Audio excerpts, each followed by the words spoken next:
Assalamualaikum warahmatullahi wabarakatuh. Perkenalkan, kami dari kelompok G akan mempresentasikan tentang overview of transaction processing and enterprise resource planning system, atau disebut juga dengan ikhtisar proses transaksi dan sistem perencanaan sumber daya perusahaan. Oke. Sebelum lanjut ke materi, izinkan kami untuk memperkenalkan kelompok kami terlebih dahulu, yaitu perkenalkan nama saya Nafis Kresdi dengan NPM Maker 70, dan ada rekan saya yaitu Anggraini Puspita Dewi dengan NPM Maker 44. Kemudian ada Marcella Rosari dengan NPM Maker 056. Kemudian ada Putri Pemina Wijayanti dengan NPM Maker 058. Dan terakhir ada R.A. Shirley Ainera dengan NPM Maker 77. Next. Nah,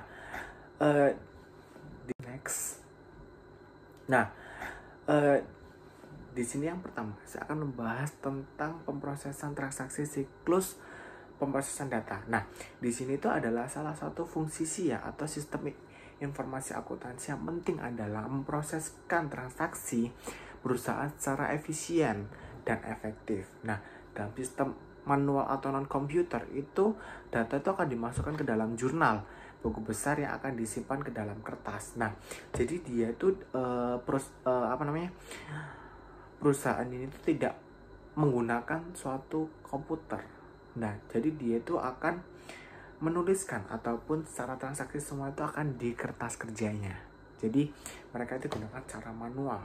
Jadi nggak menggunakan komputer gitu. Kemudian dalam sistem berbasis komputer sendiri itu akan data dimasukkan dalam komputer dan disimpan dalam file dan database. Nah, di sini itu kita itu akan menjelaskan di mana kita akan menerima suatu file dari suatu perusahaan dan kemudian kita akan menginput informasi tersebut atau data itu yang akan dimasukkan ke dalam buku besar. Nah, di dalam buku besar itu mereka akan mendata hasil-hasil apapun itu dari perusahaan maupun manapun, data-data terkait dengan sistem informasi akuntansi yang akan disimpan ke file dan akan melakukan database. Di sini tuh dan ada proses dari 4 langkah, yaitu langkah yang pertama itu ini tuh menangkap data transaksi, data yang harus masukkan ke dalam sistem. Nah, di sini data itu harus dikumpulkan berdasarkan 3 aspek, yaitu yang pertama yaitu setiap kegiatan yang diminati, yang kedua sumber daya yang dipengaruhi oleh setiap aktivitas, dan terakhir adalah orang-orang yang berpartisipasi dalam suatu kegiatan tersebut. Kemudian ada pun beberapa yang berguna untuk mengumpulkan data transaksi penjualan. Nah, ini tuh lebih ke persyaratan apa yang harus dibutuhkan untuk mengumpulkan data dalam transaksi suatu penjualan. Yang pertama ada tanggal dan waktu penjualan terjadi. Yang kedua ada karyawan melakukan penjualan dan petugas kasir yang akan memproses suatu penjualan tersebut. Satu tiga ada register kasir tempat penjualan diproses, atau kasir akan melakukan suatu transaksi itu akan diproses. Setelah itu yang keempat ada barang yang sudah dijual itu. Yang kelima adalah jumlah setiap item yang akan dijual, jumlahnya dan berapa yang akan dijual. Satu harga daftar dan harga aktual dari setiap barang yang dijual. Jadi kita tuh harus mengetahui ya harga berapa yang harus dijual dan harga berapa yang sebenarnya, yang dimana kita akan memperoleh suatu keuntungan kan ya pastinya. Maka dari itu kita perlunya ada perbandingan dari harga aktual dan harga yang akan dijual. Satu jumlah total penjualan ada berapa. Satu yang 8 instruksi pengiriman. Nah, yang terakhir untuk penjualan kredit. Nah, ini tuh penting ya dalam hal kredit ini. Kan kita kan mengutang ya, otomatis kita juga memerlukan suatu data mereka, yaitu salah satunya ada nama pelanggan, alamat penagih, dan alamat pengirimannya. Itu hal tersebut tuh untuk memastikan bahwa orang tersebut itu benar-benar melakukan suatu pengkreditan dan akan di cross check apakah benar atau tidak orang tersebut. Seperti itu. Nah, di sini itu selain itu juga kita tuh melakukan suatu besar bisnis untuk dokumen kertas untuk mengumpulkan data tentang aktivitas bisnis mereka. Nah, sebelum itu kan kita kan perlu ya adanya satu dokumen turnaround, yaitu keluaran perusahaan yang dikirimkan ke pihak eksternal. Jadi data-data yang dalam perusahaan itu akan dikirimkan ke pihak eksternal yang seringkali menambahkan data ke dokumen yang tidak jelaskan, dan kemudian itu akan dikembalikan ke perusahaan sebagai dokumen input. Nah, adapun perangkat otomatis data sumber menangkap data transaksi dalam bentuk yang dapat dibaca mesin pada waktu dan tempat asalnya. Jadi adanya satu perangkat ya data yang akan menangkap transaksi kita itu dalam bentuk yang dibaca oleh mesin. Nah, hal itu kok akan mempermudah kita dalam suatu pemrosesan sistem akuntansi dan tidak akan merepotkan di sumber daya manusia itu sendiri. Yaitu mengenai penyimpanan data. Data perusahaan merupakan salah satu sumber daya terpenting. Agar dapat berfungsi dengan baik, suatu organisasi harus memiliki akses yang mudah dan cepat ke datanya. Oleh karena itu, seorang akuntan perlu memahami bagaimana data diatur dan disimpan dalam sistem informasi akuntansi, serta bagaimana data tersebut dapat diakses. Oke, jadi di sini ada beberapa bagian mengenai penyimpanan data dasar.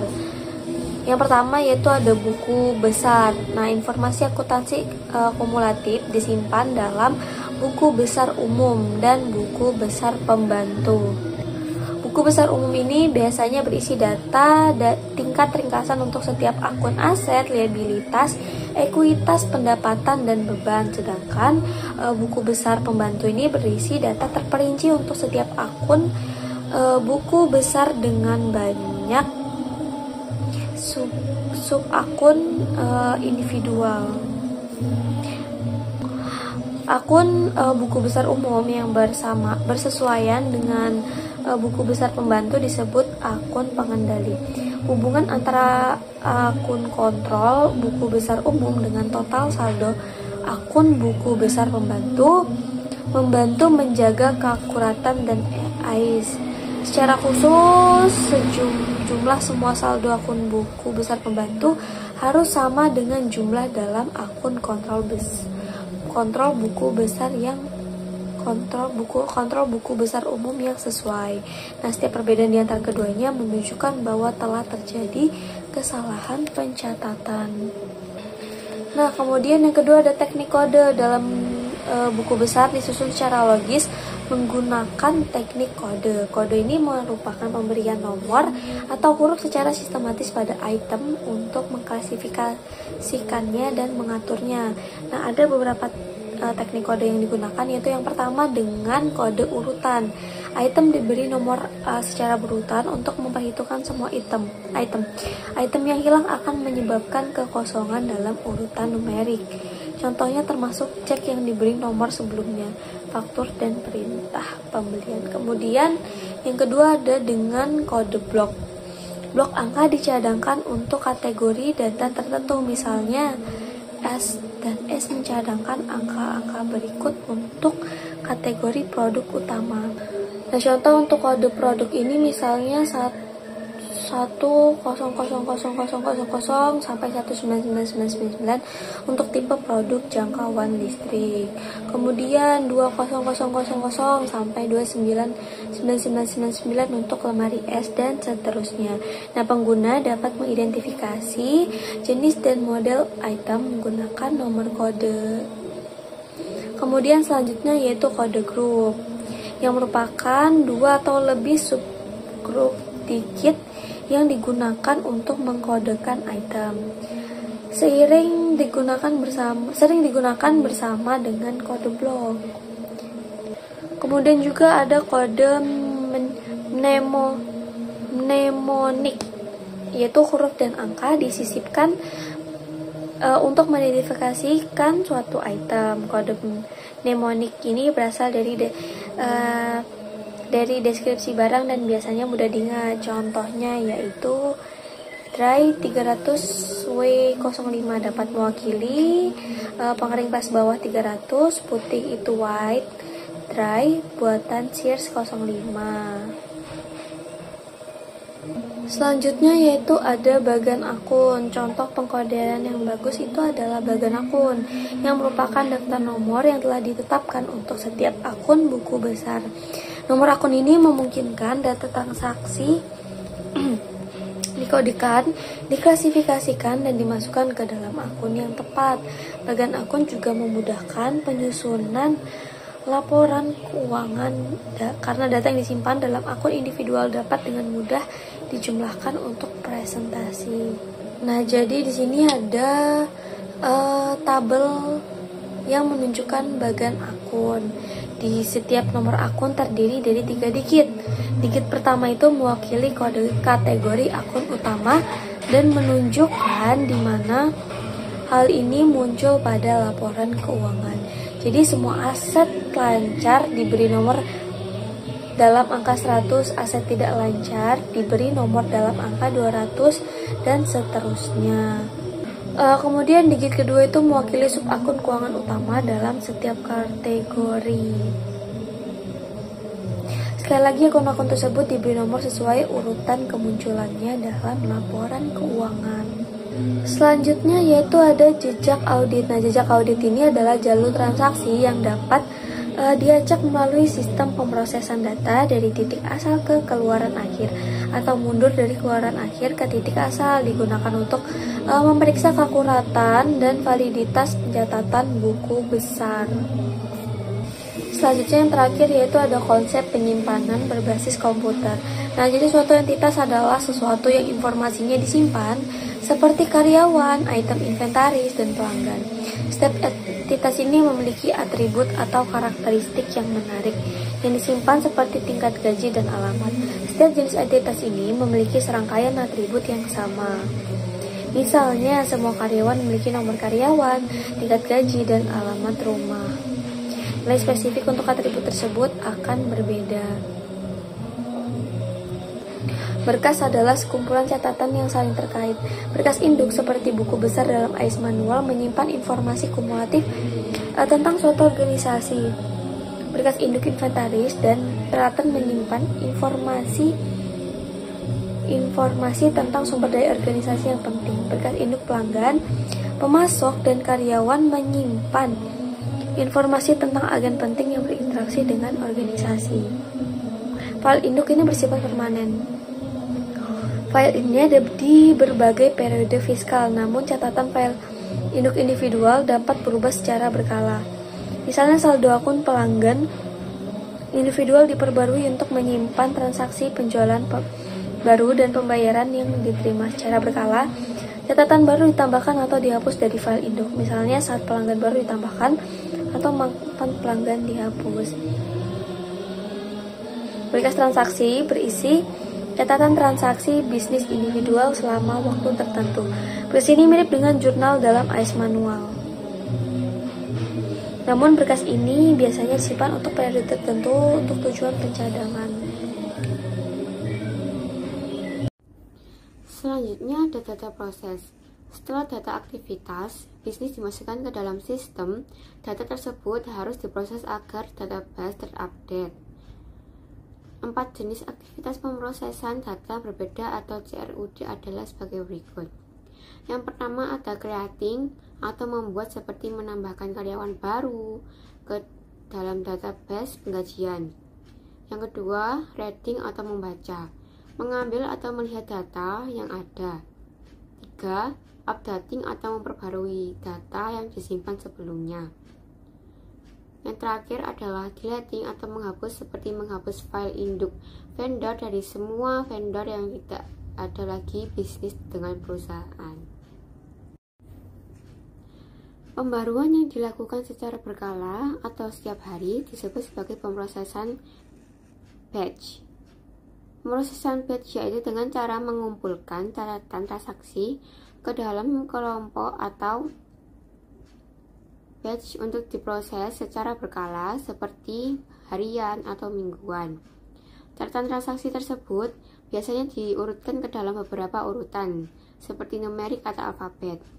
Sebelum diproses, pemrosesan batch hanya digunakan aplikasi seperti penggajian yang tidak perlu sering diperbarui dan secara alami terjadi atau diproses pada periode waktu tertentu. Kebanyakan perusahaan memperbarui sistem transaksi yang terjadi disebut sebagai pemrosesan real time, karena memastikan bahwa informasi yang disimpan selalu terkini sehingga meningkatkan kegunaan pengambilan keputusan. Ini juga lebih akurat karena kesalahan input data dapat diperbaiki secara real time atau ditolak. Kombinasi dari kedua pendekatan tersebut adalah pemrosesan batch online, di mana data transaksi dimasukkan dan diedit saat terjadi dan disimpan untuk diproses nanti. Di sini saya menjelaskan tentang pengolahan transaksi atau blockchain. Orang yang telah terlibat dalam transaksi bisnis selama ribuan tahun, mulai dari sistem akuntansi tunggal sebelum beralih ke sistem buku besar ganda dengan buku harian dan buku besar, pengenalan komputer memungkinkan digitalisasi catatan-catatan tersebut menjadi file transaksi dan master, menggantikan sistem berbasis kertas. Seiring meningkatnya file master, juga meningkatlah redundansi dan ketidakakuratan data. Perusahaan menangani masalah ini dengan menggabungkan file-file tersebut menjadi basis data kompleks, meningkatkan kendali dan keamanan sambil memerlukan pemulihan periodik rekaman antara pelanggan dan pemasok. Komputer juga memperkenalkan berbagai produk perangkat lunak untuk mengumpulkan dan mengolah data akuntansi. Meskipun versi awalnya kesulitan dengan data non-finansial, perangkat lunak akuntansi modern telah meningkat secara signifikan, menampilkan produk otomatis yang merekam transaksi, menyediakan fungsi on-demand, dan menggunakan penyimpanan awam serta portal pintar untuk transfer data. Dalam kasus ketidakpercayaan, mediator ketiga seperti realtor dan perusahaan judi memfasilitasi transaksi dengan menahan barang-barang berharga hingga kedua pihak memenuhi kewajiban mereka. Proses ini memastikan kepemilikan yang jelas yang direkam oleh pemerintah kabupaten. Internet telah mengubah interaksi bisnis dengan memungkinkan berbagai informasi dan memfasilitasi belanja online serta transaksi bisnis ke konsumen, seringkali melalui sistem warisan. Kebangkitan cryptocurrency telah memperkenalkan teknologi blockchain yang mengubah cara merekam dan mengolah transaksi. Berbeda dengan internet, blockchain adalah jaringan yang aman dan dipercaya. Nilai dan kepercayaan memungkinkan pertukaran yang dapat diandalkan. Blockchain juga berfungsi lebih dari sekedar basis data. Itu adalah metode baru untuk mengolah dan berbagi informasi. Sistem Perencanaan Sumber Daya Perusahaan atau ERP. Secara tradisional, AIS telah disebut sebagai sistem pemrosesan transaksi karena satu-satunya perhatiannya adalah data keuangan dan transaksi akuntansi. Misalnya ketika penjualan terjadi, AIS akan mencatat entry jurnal yang hanya menunjukkan tanggal penjualan, debit untuk uang tunai atau piutang, dan kredit untuk penjualan. Nah, informasi non-finansial lain yang berpotensi berguna tentang penjualan, seperti waktu kejadiannya secara tradisional akan dikumpulkan dan diproses di luar AIS. Akibatnya, banyak organisasi mengembangkan sistem informasi tambahan untuk mengumpulkan, memproses, menyimpan, dan melaporkan informasi yang tidak terkandung dalam AIS. Sayangnya, keberadaan beberapa sistem menciptakan banyak masalah dan inefisiensi. Seringkali data yang sama harus ditangkap dan disimpan oleh lebih dari satu sistem, yang tidak hanya menghasilkan redundansi di seluruh sistem, tetapi juga dapat menyebabkan perbedaan jika data diubah di satu sistem tetapi tidak di sistem lainnya. Selain itu, sulit untuk mengintegrasikan data dari berbagai sistem. Sistem ERP bersifat modular, dengan setiap modul menggunakan praktik bisnis terbaik untuk mengotomatisasi proses bisnis standar. Desain modular ini memungkinkan bisnis untuk menambah atau menghapus modul sesuai kebutuhan. Modul ERP yang khas meliputi yang pertama ada keuangan atau buku besar umum dan sistem pelaporan. Buku besar umum piutang, akun hutang, aset tetap, penganggaran, manajemen kas, dan persiapan laporan manajerial dan laporan keuangan. Selanjutnya, sumber daya manusia dan penggajian sumber daya manusia. Penggajian, tunjangan, karyawan, pelatihan, waktu dan kehadiran, tunjangan, dan pelaporan pemerintah. Selanjutnya ada pesanan untuk uang tunai atau siklus pendapatan, entry pesanan penjualan, pengiriman, investasi, tanda terima tunai, perhitungan komisi. Selanjutnya pembelian untuk membayar atau siklus pencairan, pembelian, penerimaan, dan pemeriksaan inventaris, manajemen inventaris dan gudang, dan pencairan tunai. Sekian presentasi dari kelompok kami. Sebelumnya, kami mohon maaf jika ada kesalahan. Kami tutup. Wassalamualaikum warahmatullahi wabarakatuh.